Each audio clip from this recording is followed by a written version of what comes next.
Statisticspedia. So in this video we will discuss about all the URAT PG statistics PYQ questions which are related to 2023. So let's start with the questions now. देखिए first question देखिए आपका, if A intersection B if it is equals to 5 then all the 4 options they are given to you. सो सबसे पहले आप यहाँ पर देखिए, अगर A इंटरसेक्शन B 5 है और अगर हम यहाँ पर इसको वेन डायग्राम की हेल्प से देखते हैं, so here what we will observe that A and B जो हैं they are the non intersecting sets. Non intersecting sets मतलब दोनों में कुछ भी कॉमन नहीं है, they are disjoint sets. So if we look out over here कि अगर हम इसके बीच में एक रिलेशन देखना चाहते हैं तो आप देख रहे हैं कि ये जो आउटसाइड वाला एरिया है ये B कॉम्प्लीमेंट होता है, मतलब कि वो सारे एलिमेंट्स जिसमें B नहीं है, वो सारे आउटकम्स जिसमें B नहीं है. So from this what we will conclude students, क्या हम कंक्लूड करते हैं कि A जो है, पहला कंक्लूजन क्या समझ में आया कि A किसका सबसेट होगा, B कॉम्प्लीमेंट का सबसेट होगा. और हमने प्रोबेबिलिटी वाले चैप्टर में ये पढ़ रखा है कि P ऑफ A जो है that will be less than equals to P of B bar. From this result we conclude that इनकी जो प्रोबेबिलिटीज़ हैं वो लेस देन है. और सेकंड रिजल्ट हमें क्या समझ में आ रहा है कि यहाँ पर ये वाला जो एरिया है उस वो A कॉम्प्लीमेंट है, मतलब वो सारे आउटकम्स जो which are not in A that is A complement. So from this what we conclude that B जो है वो किसका सबसेट हो गया, A कॉम्प्लीमेंट का सबसेट हो गया. And therefore we conclude that PB it is less than equals to P of A bar.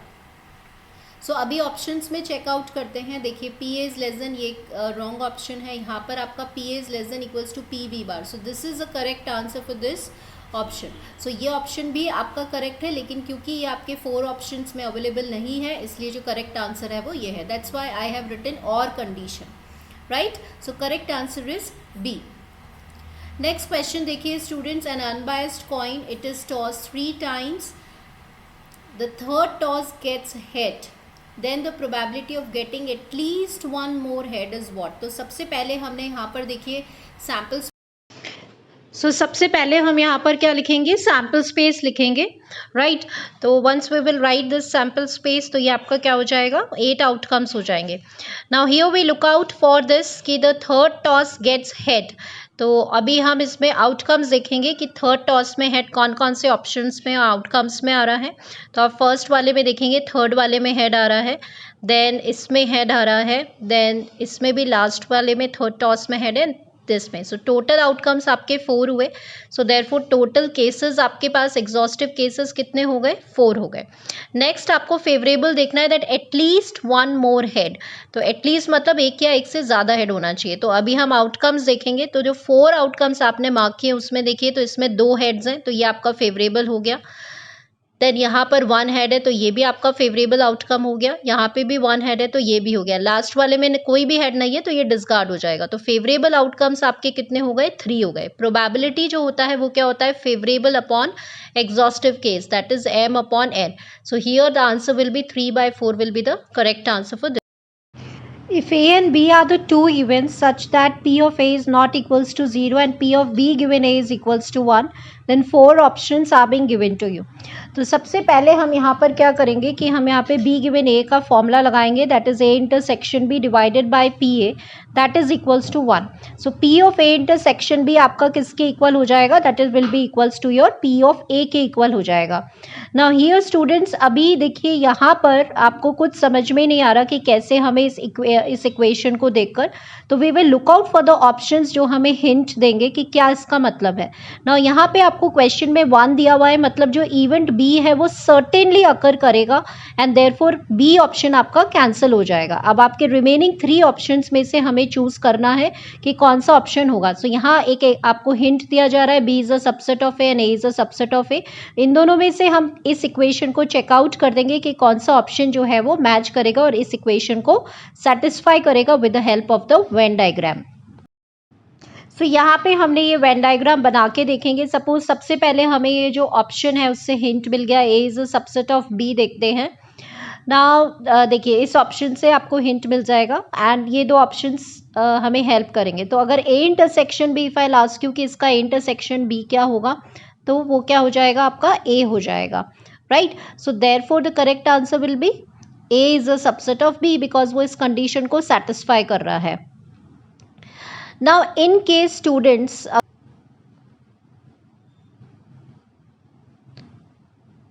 B is a subset of A होता, तो यहाँ पर P ऑफ A इंटरसेक्शन भी किसके इक्वल हो जाता, B के इक्वल हो जाता, right. So this is how we get an idea. आप ऑप्शंस में से भी जो है वो आइडियाज जो है वो ले सकते हैं, आपको हिंट मिल जाएगा ऑप्शंस के अंदर से भी.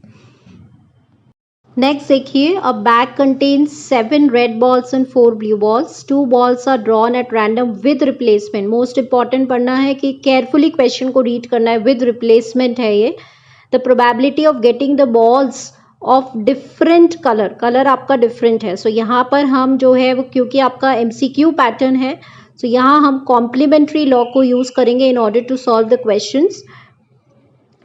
सो यहाँ पे P ऑफ A हो जाएगा plus P of A complement that is equals to 1 हो गया.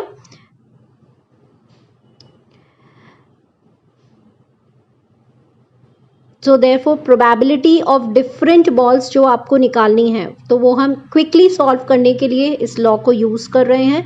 That is equals to 1 minus probability of the same colour. हम दोनों बॉल्स जो हैं वो सेम कलर की ड्रॉ करेंगे.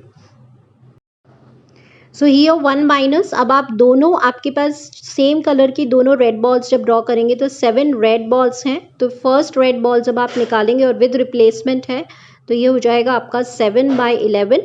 ये आपकी फर्स्ट रेड बॉल का प्रोबेबिलिटी होगा. सो फर्स्ट रेड बॉल हो गया 7/11 and similarly second red ball जब आप ड्रॉ करोगे तो उसकी प्रोबेबिलिटी 7/11 हो जाएगी. हम एडिशन रूल लगाएंगे, तो इसी तरह से आपके पास 4 ब्लू बॉल्स है तो उसकी प्रोबेबिलिटी 4/11 इनटू वी हैव 4/11. सो जब ऑन सिंप्लीफिकेशन ये हो जाएगा आपका 49 प्लस यहाँ पे 16/121 हो जाएगा. And therefore this will become 1 minus 65/121. On simplification, we will get 56/121 will be the correct answer for this question. A medical treatment has a success rate of 0.8. मतलब कोई मेडिकल ट्रीटमेंट दिया जा रहा है पेशेंट्स को और उसमें सक्सेसफुली क्योर हो रहा है, वो 0.8 आपको क्वेश्चन में गिवन है. 2 patients will be treated with this treatment. तो टोटल नंबर ऑफ पेशेंट्स, ये ट्रीटमेंट 2 पेशेंट्स को दिया गया है. Assuming the results are independent, क्योंकि अलग अलग दिया गया है तो नेचर कैसा हो गया, independent. For the 2 patients the probability that neither one of them will be successfully cured. कोई भी पेशेंट जो है वो ठीक नहीं हुआ, उसकी प्रोबेबिलिटी हमें निकालनी है.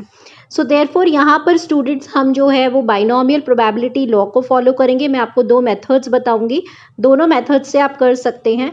तो यहाँ पे I will tell you step by step, लेकिन ये आपको क्विकली याद होना चाहिए. सबसे पहले प्रोबेबिलिटी ऑफ सक्सेस जो P आपको गिवन है वो आपको कितना गिवन है, that is given to you 0.8. And जो Q है probability of failure 1 minus P, that is given to you as 0.2. So here we have the binomial law. वो क्या होता है, NCX P to the power of x Q to the power of n minus x होता है. अब यहाँ पे question में नाइदर है, मतलब प्रोबेबिलिटी आपको x इक्वल्स टू 0 पे फाइंड करनी है. ये आपको लर्न होना चाहिए. ये मैं आपको यहाँ स्टेप बाय स्टेप बता रही हूँ. x की प्लेस पे अभी आपको 0 पुट करना है, राइट. तो x की प्लेस पे जब हम 0 सब्सटीट्यूट करेंगे तो क्या आ जाएगा आपके पास, NC0 which is nothing but which is 1 and P0 is also 1. तो अल्टीमेटली Q की पावर n आपका नाइदर वाला केस. ये रिजल्ट जो है वो आपको लर्न होना चाहिए. अब Q जो क्वेश्चन में आपका गिवन है वो है 0.2, और तो आप 0.2 रखेंगे और n मतलब टोटल नंबर ऑफ पेशेंट्स जो क्वेश्चन में 2 गिवन है, तो यहाँ पे आप 2 की वैल्यू पुट कर देंगे. So on solving we get 0.04. So answer for this question will be 0.04.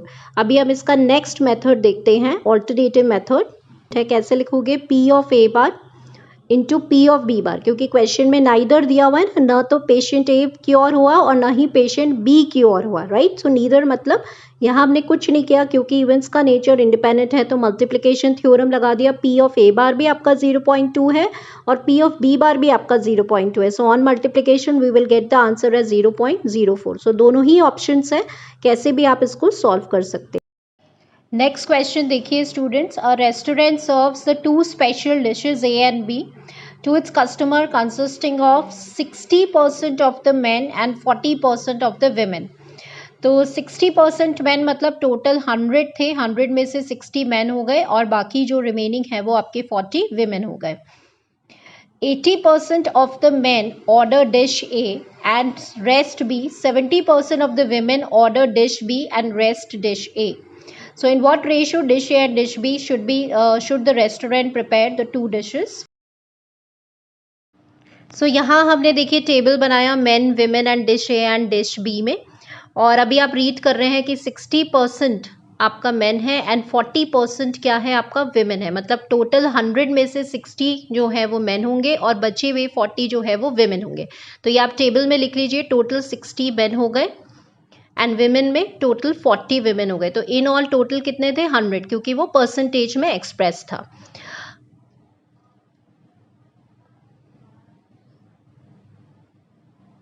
आगे देखिए 80% of the main, 80% of the man, तो 80% निकालेंगे, 80 डिवाइडेड बाय 100. टोटल मैन कितने हैं? 60 हैं, तो 60 का ले लेंगे.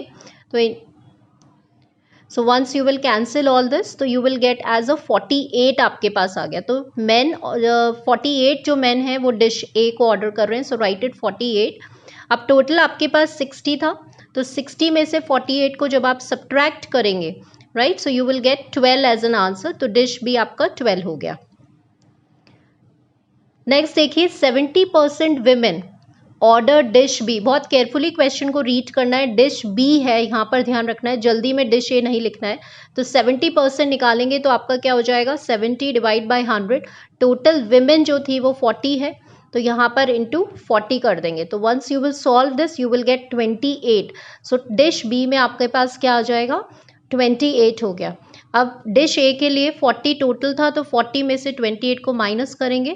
सो what you will get? You will get 12 as an answer. अभी हम इसका टोटल फाइंड आउट कर लेंगे. That will comes out to be 60 and again this comes out to be 40. आप देख रहे हैं रो टोटल और कॉलम टोटल सेम आ रहा है, that is equals to your 100.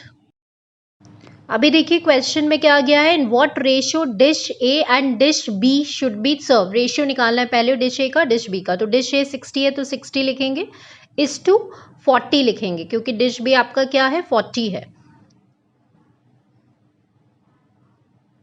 So here थोड़ा सा 6:4 हो गया. सिंप्लीफाई करेंगे और फर्दर सिंप्लीफाई करने पे 3:2 आ गया. सो करेक्ट आंसर 3:2 है. ध्यान. नेक्स्ट क्वेश्चन देखिए students, if x is a random variable having the probability function fx and the function summation e iota tx fx I to be imaginary unit is known as what? So students यहाँ पे iota आ गया, e iota tx, so we know this is characteristic function denoted by phi xt.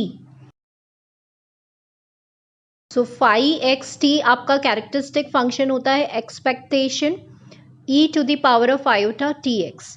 Now अगर discrete random variable है तो summation e iota tx into fx हो जाएगा,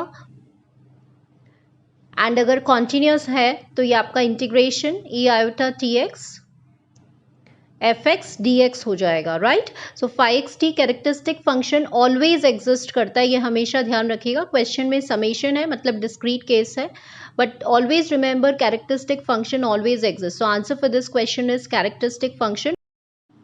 Next question देखिए students, it is known that from the past experience that in a certain plant there are on an average 4 industrial accidents per month. The probability that in a given month there will be less than 4 accidents is what? और आपको e की power -4 का value दिया हुआ है. So here the number of accidents जो हैं वो बेसिकली बाय नेचर कैसे हैं? डिस्क्रीट है. तो हमें कैसे पता चलेगा कि कौन सा प्रोबेबिलिटी डिस्ट्रीब्यूशन है? By the number of accidents, because accidents are discrete by nature. So X will follow. X क्या है? यहाँ पे एक रैंडम वेरिएबल है जो एक्सीडेंट्स को रिप्रेजेंट कर रहा है. So therefore x will follow which distribution? It will follow Poisson distribution with the parameter lambda. Here we will write the PMF of the Poisson e minus lambda. Lambda की power x by x factorial. And what is lambda? Lambda एक parameter है. तो question में आपको number of accidents दिए हुए on an average. देखिए, so therefore lambda की जो वैल्यू हो जाएगी वो on an average it is 4. So lambda will be equals to 4.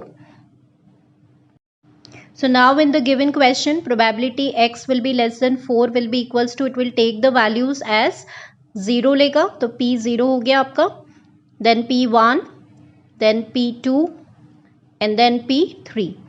So P0, so यहाँ पे आप लैम्डा के प्लेस पे 4 और x की प्लेस पे 0 रखेंगे.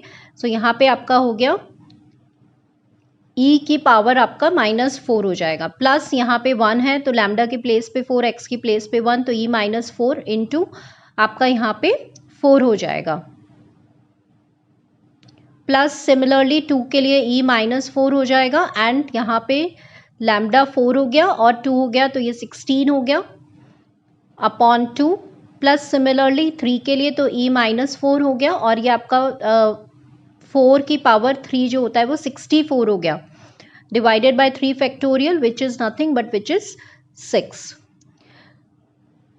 अब हम e -4 जो है उसको कॉमन ले लेंगे तो ये हो गया आपका 1 + 4 + 8 + 32/3. सो e -4 की वैल्यू क्वेश्चन में गिवन है तो 0.0183 है, and on simplification this will become 13 हो गया ये आपका, तो 13 + 32/3 हो जाएगा. So on simplification we will get the correct answer. 3 आप एलसीएम लेंगे, मल्टीप्लाई करेंगे, so the correct answer for this question will be 0.4331. Now next question देखिए students, putting n is equals to 1 in the gamma distribution results in dash distribution. सो यहाँ पर x जो है वो आपके गामा डिस्ट्रीब्यूशन को फॉलो कर रहा है विद द पैरामीटर लैम्डा. तो सबसे पहले हम यहाँ पे डेंसिटी फंक्शन लिखेंगे, that is 1 by gamma lambda e की पावर -x, x की पावर लैम्डा -1. रेंज होता है आपका 0 to इन्फिनिटी. अब यहाँ पे n इज इक्वल्स टू 1 है तो पैरामीटर में कोई सिर्फ नोटेशन का फर्क है, n और लैम्डा एक ही बात है. तो यहाँ पे हम लैम्डा की प्लेस पर 1 सब्सटीट्यूट करेंगे and then we get the density function as, जैसे यहाँ आपने लैम्डा की प्लेस पे जब 1 सब्सटीट्यूट करा तो e की पावर -x जो है वो डेंसिटी फंक्शन आ गया. नाउ बेसिकली e की पावर -x क्या है? It is nothing but it is a exponential distribution in the form of theta e की power -θx, right. So therefore gamma distribution जब n1 होता है तो it results into an exponential distribution जिसका range क्या होता है 0 to infinity. Answer for this question will be exponential distribution. This is all for today students. Hope you like this lecture. अगर पसंद जरूर hit करिए and stay connected to the channel, and thank you students for watching this video.